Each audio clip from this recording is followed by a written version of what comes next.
de las fases del mecanismo de parto.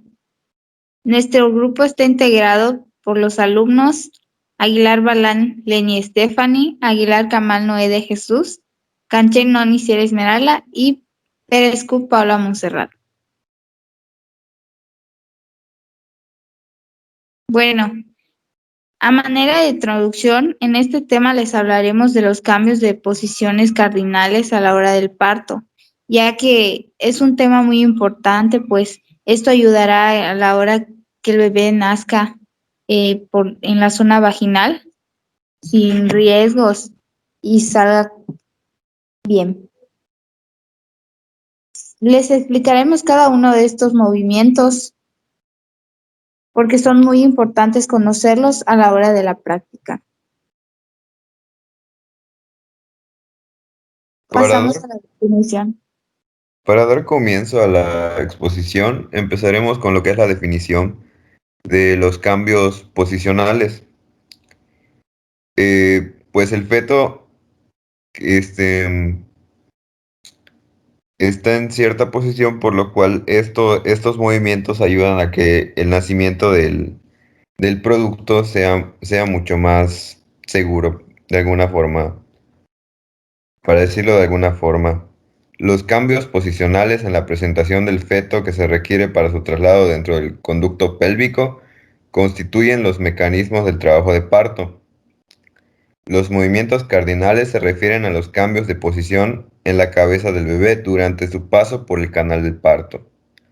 Los movimientos cardinales son de carácter rotacional.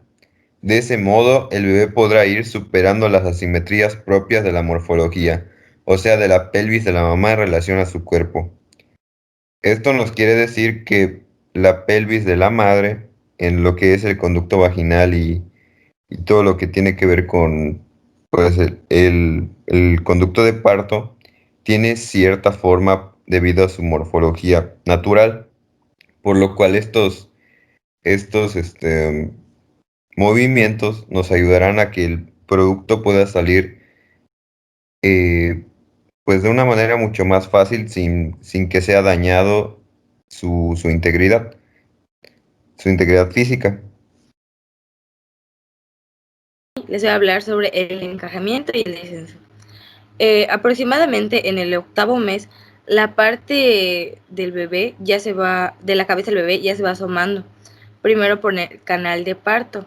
Generalmente es la cabeza, como les expliqué. Se va metiendo en la pelvis y a este hecho se le llama el encajamiento. Bueno, desde el punto de vista médico se considera que se produce el encajamiento cuando la parte más ancha de la cabeza aproximadamente suele medir 9,5 centímetros ha superado el estrecho superior de la pelvis y la parte más grande de la cabeza ha entrado a la pelvis. Ok, el encajamiento suele suceder en el 8º mes entre las semanas 33 y 34 o no ocurrir hasta que empiece el trabajo de parto. Por lo general, el bebé ya estará encajado en la pelvis, en la posición para nacer antes de la semana 37 o 38, pero hay muchos factores que afectan este proceso. Ok, el descenso. En el descenso, pues la mujer suele notar que su barriga como que se baja y igual leí en algunas infografías que esto puede producir que ya no sienta tanto dolor como cuando el bebé estaba, aún no había descendido. Entonces, ¿qué es lo que sucede en el descenso? Una vez que se produce el encajamiento, la mujer embarazada pues ya suele sentir que se alivió, como les mencioné, de los síntomas que mayormente son relacionados con la presión que sentía hacia el útero y pues el feto y sobre el feto del diafragma. Bueno, responsable de esta sensación asfixia o de empacho, pudiendo retomar las comidas completas si es que durante las últimas semanas se hacía difícil. Ok, como les expliqué, la embarazada nota que la barriga desciende y se inclina hacia adelante, aunque también es posible que el encajamiento se produzca sin que la mujer se percate. Por ejemplo, si ya ha tenido la barriga baja o asfixia o de empacho, pudiendo retomar las comidas completas si es que durante las últimas semanas.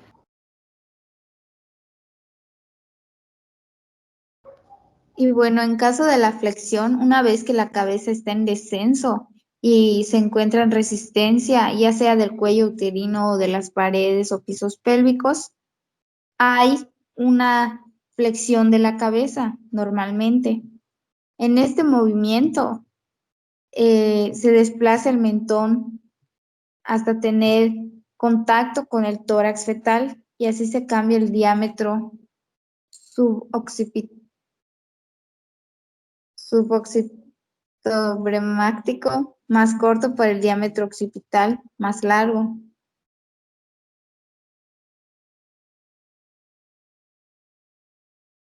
Bueno, en la siguiente diapositiva podemos ver una imagen.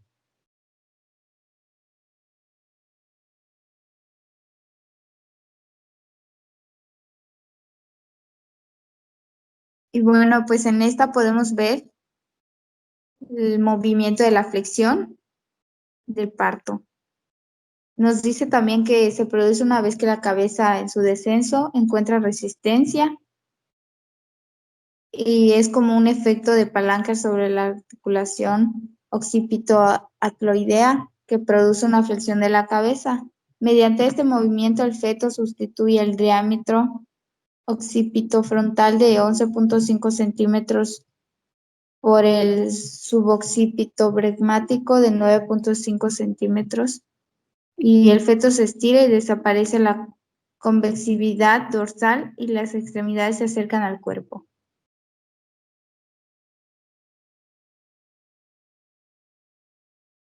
En la rotación interna, este movimiento consta de un giro de la cabeza, de suerte que el occipucio se mueva de manera gradual hacia la sínfisis del pubis. Desde su posición hasta la sínfisis del pubis de su posición original, 0 menos a menudo en dirección posterior hacia la concavidad del sacro. Y aquí podemos ver la imagen. La rotación interna es indispensable para que concluya el trabajo de parto, excepto cuando el feto es extraordinariamente pequeño.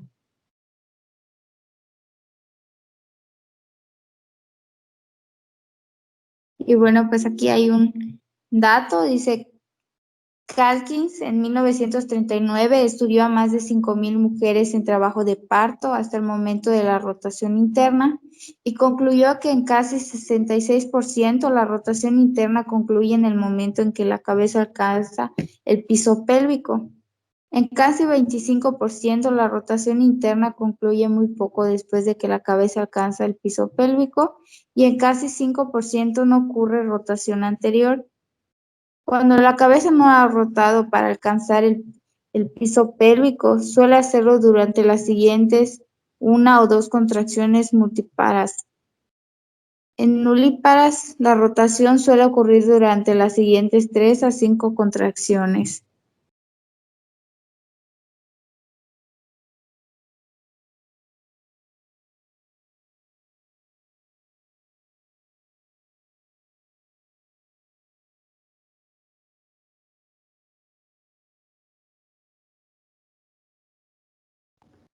Bueno, la extensión de la cabeza se produce cuando ésta ha llegado a nivel de la abertura de la vagina.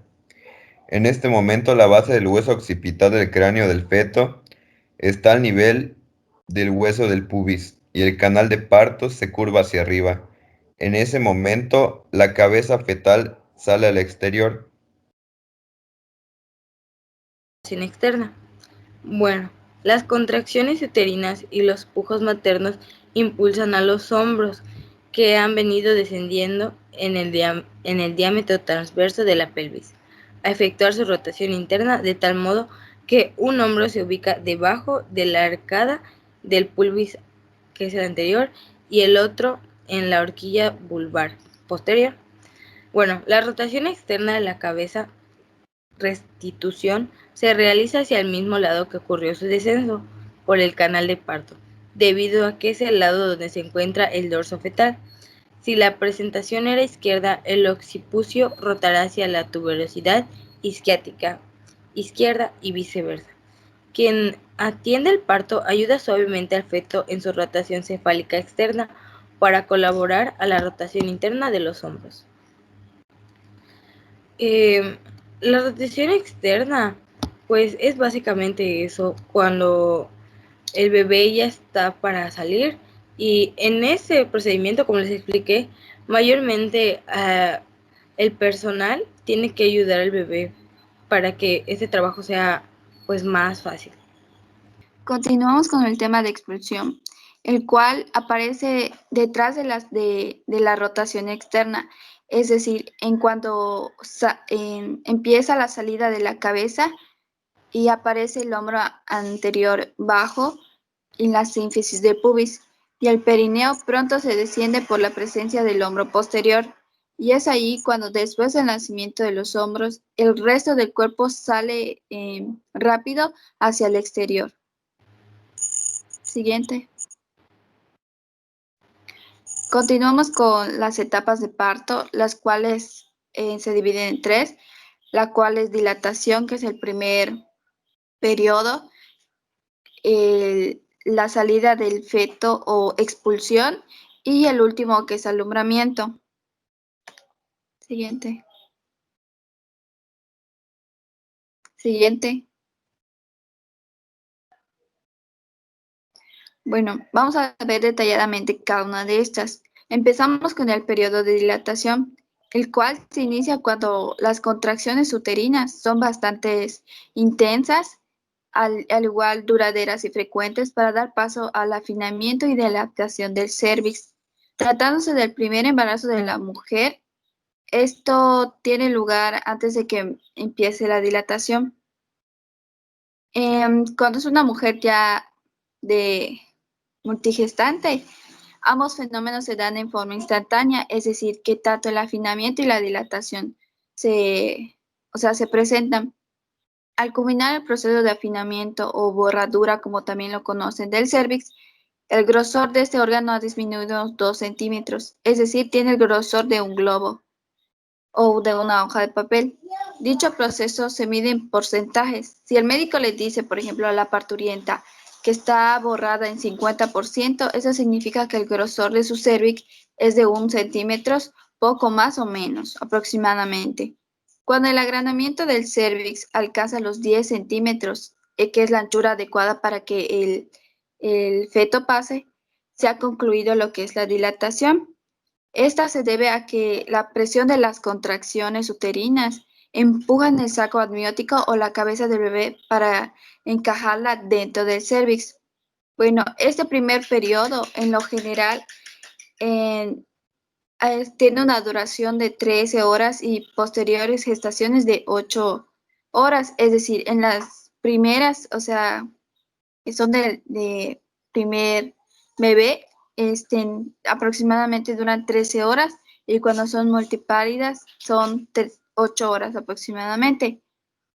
Bueno, las contracciones que se presentan son moderadas de 40 a 20 segundos cada una, pero eso es cuando se empieza una contracción. Ya cuando se va, en el tiempo se va alargando, las contracciones se vuelven más espácidas, al igual que más recurrentes. En estos ocurren en intervalos de 10 a 20 minutos. Pasamos al periodo de expulsión, el cual nos dice que abarca desde el instante de máxima dilatación, que recordemos que es 10, hasta el nacimiento. Es muy corta por lo general, porque dura en una mujer que ha pasado por experiencias de parto 80 minutos, y en una mujer que ha tenido pocos hijos, 30 minutos. Bueno, al igual, el periodo de expulsión es menos penosa para la parturienta. Esa condición de ayudar al descenso del feto, ayudándose en las contracciones antes de que tenga lugar la coronación, la cual es cuando se puede ver la cabeza del feto en la cavidad uterina. Al igual, esto, antes de antes de que tenga lugar la coronación, el doctor puede hacer una epistomía, la cual es en como un corte al lado de la vagina para ampliar el paso de la cabeza del feto. Al igual, el médico practica, si es necesario, lo que les dije, una pequeña incisión que se conoce como epistomía. Tan pronto emerge la cabeza del recién nacido, es preciso facilitarle la respiración limpiándole la sangre y el moco y aspirando la boca y la nariz. Al igual en que la mamá expulsa el resto del cuerpo, también se realiza este procedimiento.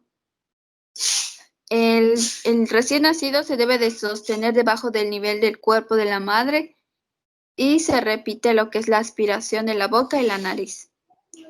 A continuación, cuando ya el periodo de expulsión haya pasado y el bebé esté fuera del útero, se recomienda que debe de sentir las pulsaciones en el cordón umbilical.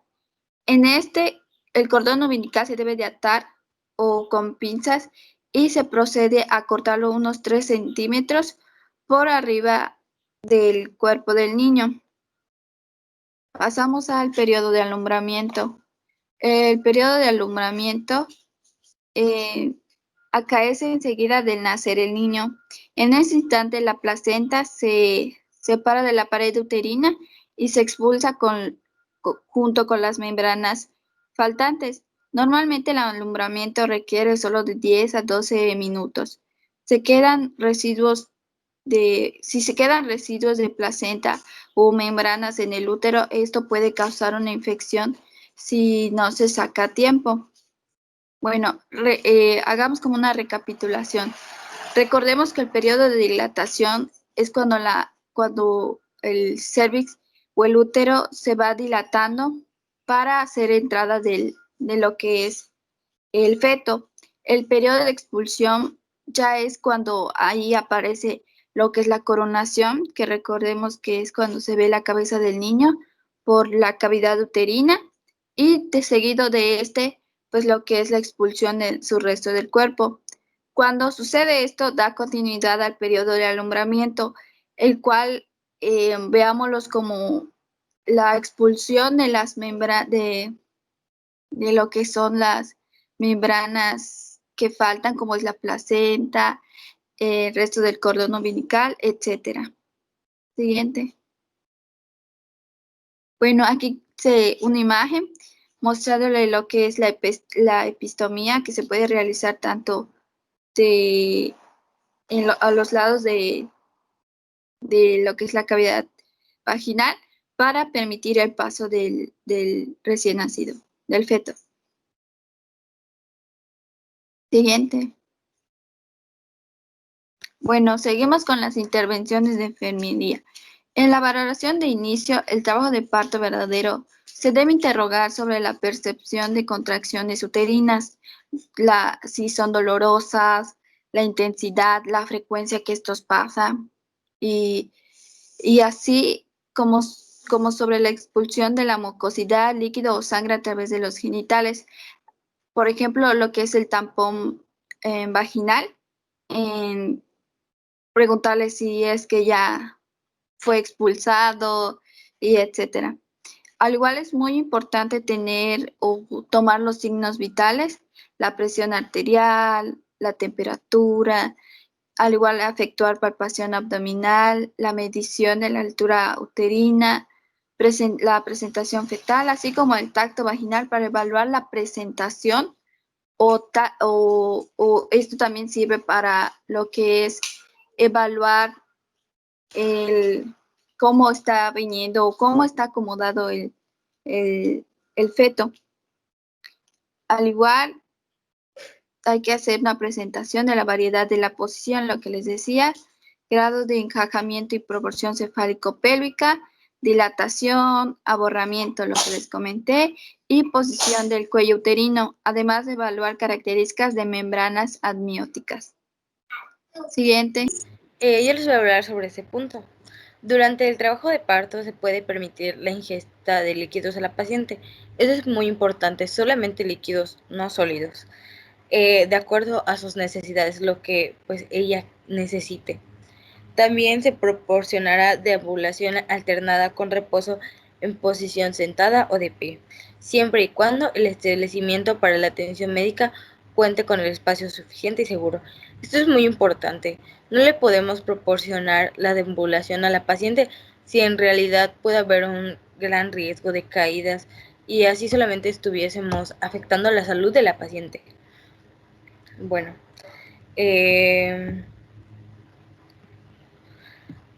esto igual debe ser respetando en que la posición en la cual la embarazada se sienta más cómoda y no exista una contraindicación médica.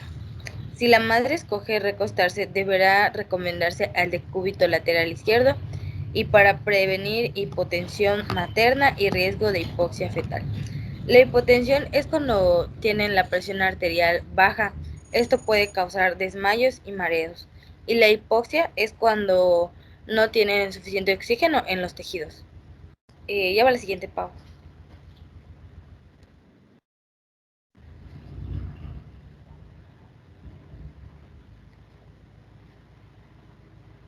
Bueno, continuamos con las intervenciones de enfermería.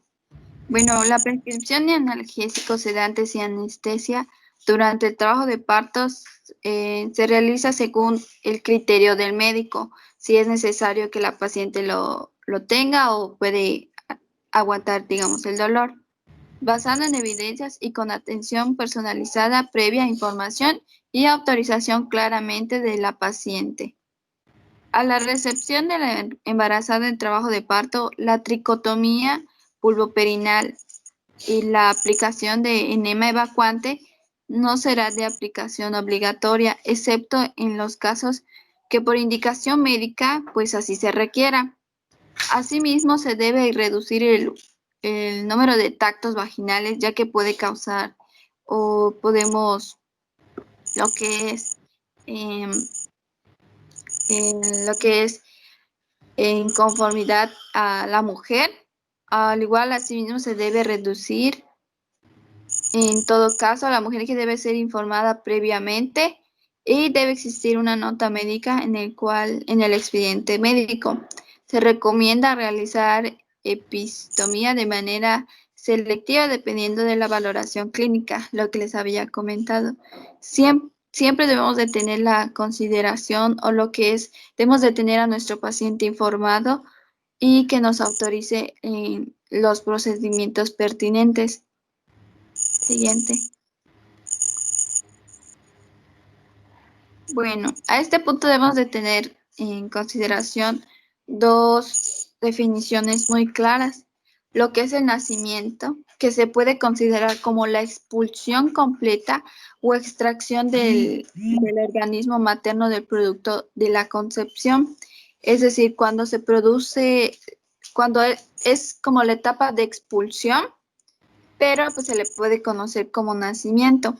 Ahora, el parto es el conjunto de fenómenos activos y pasivos que permiten la expulsión del feto de 22 semanas o más, pues por la vía vaginal o incluyendo la placenta y sus anexos.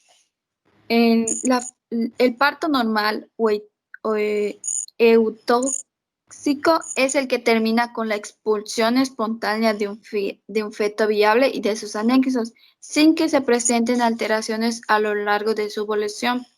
Un parto normal consiste en la contracción rítmica y regular de los músculos del útero, que se conoce como contracciones, que culmina con el alumbramiento y la expulsión de la placenta y las membranas. Esta expulsión o extracción manual o instrumental del feto y sus anexos debe ocurrir en una época del embarazo en que el feto es capaz de vivir fuera del claustro materno. Bueno, pues muchísimas gracias por la atención que tomaron y a continuación se le va a proporcionar una actividad de evaluación por el medio que solicite la maestra, ya sea Teams o por WhatsApp. Gracias.